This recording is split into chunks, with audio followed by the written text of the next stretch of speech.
بسم اللہ الرحمن الرحیم۔ السلام علیکم عزیز طلباء، کیا حال ہیں؟ ٹھیک ہیں؟ آج ہمارا 26واں سبق ہے۔ پہلے عبارت پڑھتے ہیں۔ وعلا للاستعلاء نحو زید علی السطح وعلیہ دین، وقد تکون بمعنى الباء نحو مررت علیہ بمعنى مررت به، وقد تکون بمعنى فی نحو قولہ تعالی ان کنتم علی سفر ای فی سفر۔ اب ترکیب دیکھ لیں۔ وہ عاطفہ علی مبتدا، لام حرف جر، استعلاء مجرور، جار مجرور ظرف مستقر ہو کر علی کی خبر بن کر یہ جملہ اسمیہ خبریہ بن جائے گا۔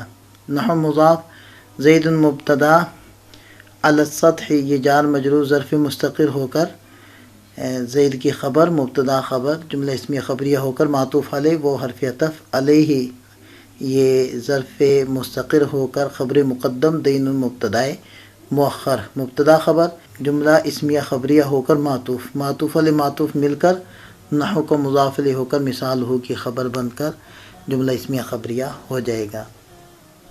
وہ عاطفہ قد تکون فعل ناقص، یہ ضمیر جو راجع ہے علی کی طرف، اس کا اسم با حرف جر، معنی مضاف اور الباء مضاف الیہ، مضاف الیہ مل کر ظرف مستقر ہو کر قد تکون فعل ناقص کی خبر، فعل ناقص اپنے اسم و خبر سے مل کر جملہ فعلیہ ناقصہ ہو جائے گا۔ نحو مضاف، مررت فعل بفاعل، علیہ جار مجرور مل کر مررت فعل کے متعلق، یہ مررت فعل اپنے فاعل متعلق سے مل کر جملہ فعلیہ خبریہ ہو کر ذو الحال، اور با حرف جر، معنی مضاف، مررت فعل بفاعل بھی اس کے متعلق، یہ جملہ فعلیہ ہو کر معنی کا مضاف الیہ ہو کر با کے ذریعے سے مجرور، اور یہ ظرف مستقر ہو کر حال الحال مل کر نحو کا مضاف الیہ ہو کر مثال ہو کی خبر۔ وہ عاطفہ قد تکون فعل ناقص، یہ ضمیر اس کا اسم ہے راجع علی کی طرف، اور با حرف جر، معنی مضاف، فی مضاف الیہ، جار مجرور، یہ ظرف مستقر ہو کر قد تکون کی خبر بن کر جملہ فعلیہ ناقصہ ہو جائے گا۔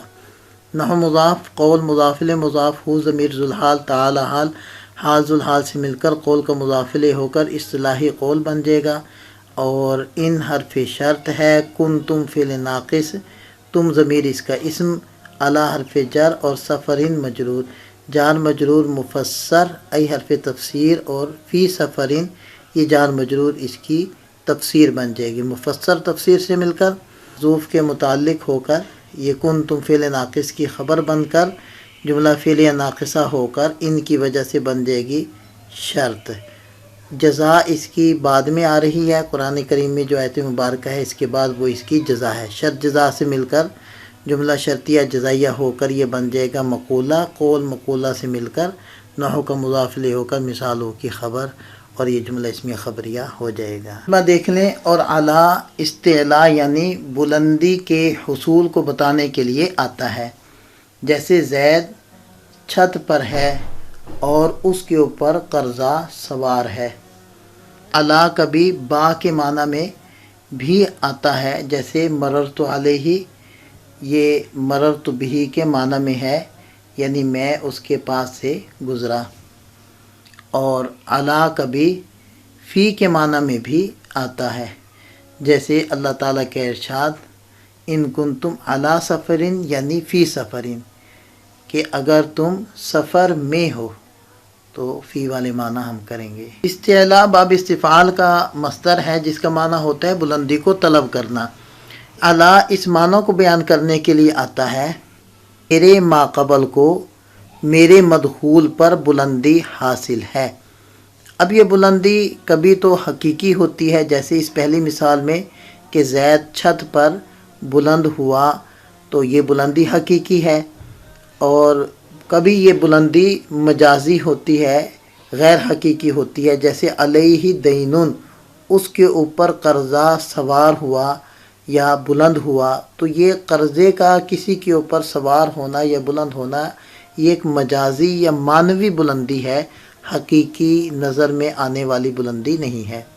اور آگے بتلایا دوسرا معنی کہ کبھی اعلیٰ با کے معنی میں بھی آتا ہے، جیسے مررت علیہ، یہاں مررت بھی والا ترجمہ کریں گے، یعنی میں اس کے پاس سے گزرا، اور تیسرا معنی بیان کیا کہ کبھی علی فی کے معنی میں بھی آتا ہے، اور اس کی مثال جیسے ایک آیت مبارکہ پیش کی کہ ان کنتم علی سفرین، یہاں علی بمعنی فی ہے، یعنی ان کنتم فی سفرین، اگر تم سفر میں ہو، تو یہ فی والے معنی ہم یہاں کریں گے۔ آج کا سبق مکمل ہو، اللہ تعالی ہم سب کا حامی و ناصر ہو، دعا میں یاد رکھیے گا۔ السلام علیکم۔